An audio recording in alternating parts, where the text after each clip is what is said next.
There is a sentence on some puppy food bags that does not appear on others. It's about 12 words long, it's printed in small type on the back, and most people have never read it. If your puppy is going to grow past 70 pounds, and that sentence is missing from the bag in your kitchen, the food you are feeding him right now can permanently affect how his skeleton forms. Not his weight, not his coat, his bones, the ones he keeps.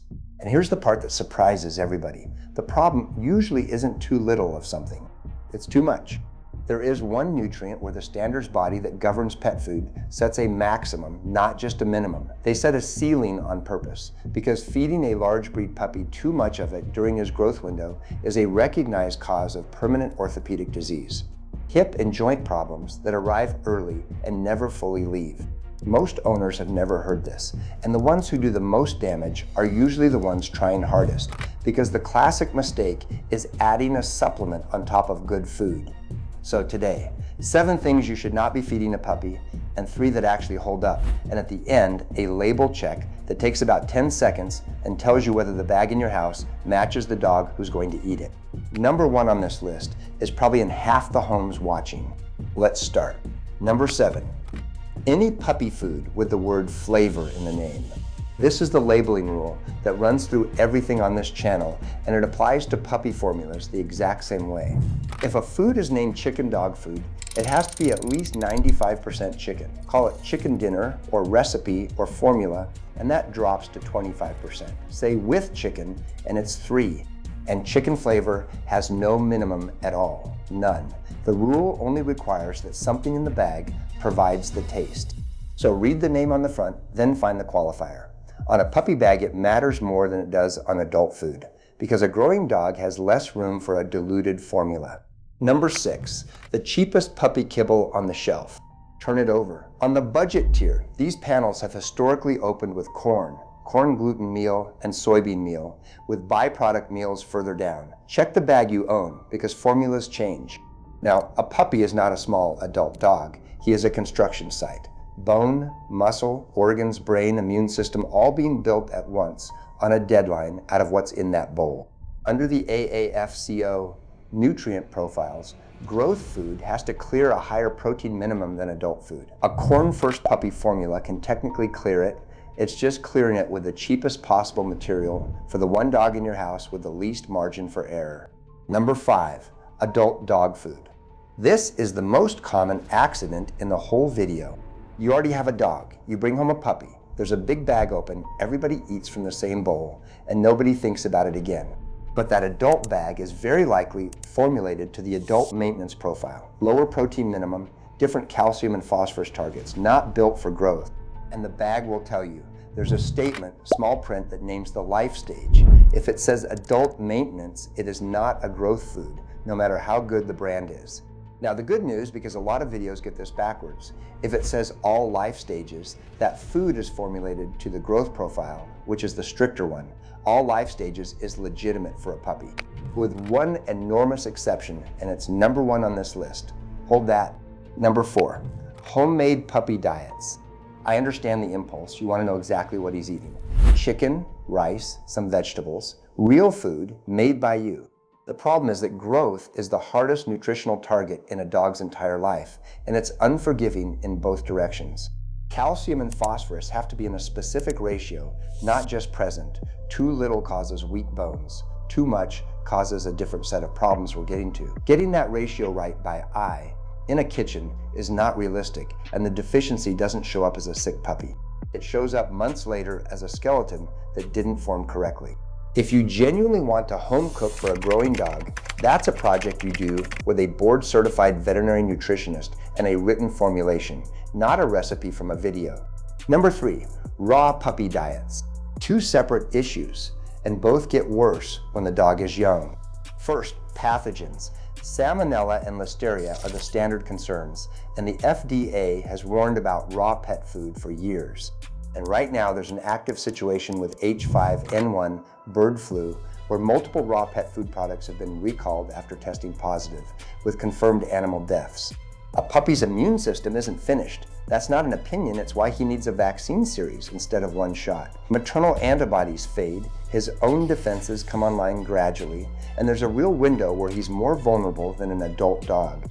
Second, and this is the one people forget, most raw diets are not formulated for growth. Getting the calcium and phosphorus right in a raw diet for a growing large breed dog is genuinely difficult, and getting it wrong has consequences you can't undo.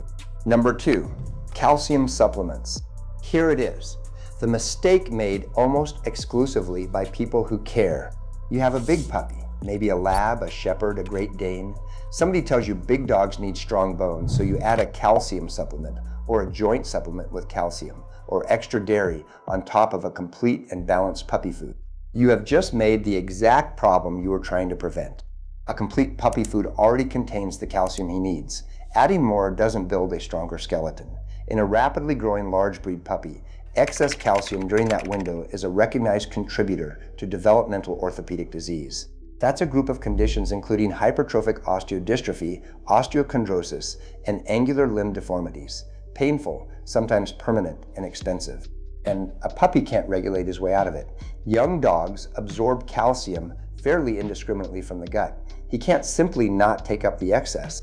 So unless a veterinarian specifically told you to add calcium, don't. Complete food means complete.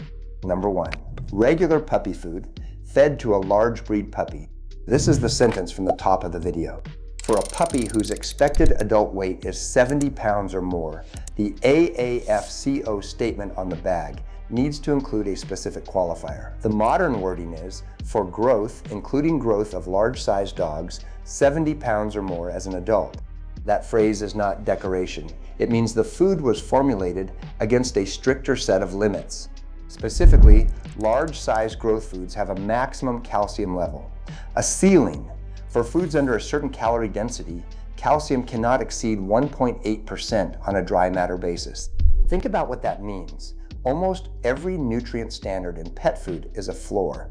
This one is a lid. The standards body deliberately capped how much calcium can go into food for big puppies because too much of it during that growth window causes the skeletal problems we just covered.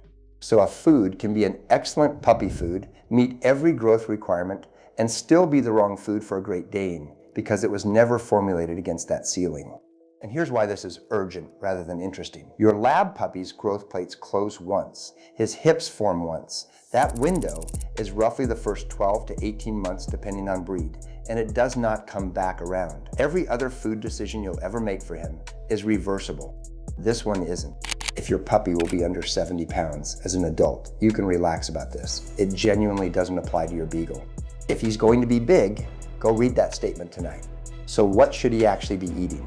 Number 3, any food whose AAFCO statement matches your dog. Not the brand, the statement. It needs to say growth or all life stages. And if your puppy is going to be a large dog, it needs to include that large size qualifier. That's the single highest value 10 seconds you can spend on this. Number 2, Royal Canin Puppy. Veterinary nutritionists on staff, feeding trials rather than paper formulation, company-owned plants, and a size-specific product line, which matters more here than in any other category. And I'll give you its one blemish, as always. April 2007, contaminated rice protein reached its supply chain and it recalled. They pulled it, dropped the ingredient, and 19 clean years since are the actual evidence. Number 1, Purina Pro Plan Puppy, and the size formula that matches your dog. Named proteins, AAFCO feeding trials, meaning real puppies raised on the food under monitoring, not a formula calculated on a spreadsheet. PhD nutritionists and veterinarians on staff, their own manufacturing, and a specific large breed puppy line formulated against that calcium ceiling. And yes, Purina appears on the avoid side of most videos I make because Beneful and Kibbles and Bits exist. That's the thesis. Companies don't have records, products do. Now the 10-second check. Find the AAFCO statement on your bag, small print, usually near the feeding chart. Read 3 things. 1, life stage. It should say growth or all life stages, not adult maintenance. 2, size. If your puppy will be 70 pounds or more, Look for that large size growth phrase. If it's missing, that food was not formulated against the calcium ceiling. 3. Method. Does it say formulated to meat, which means calculated on paper, or animal feeding tests, which means they actually fed it to dogs and watched?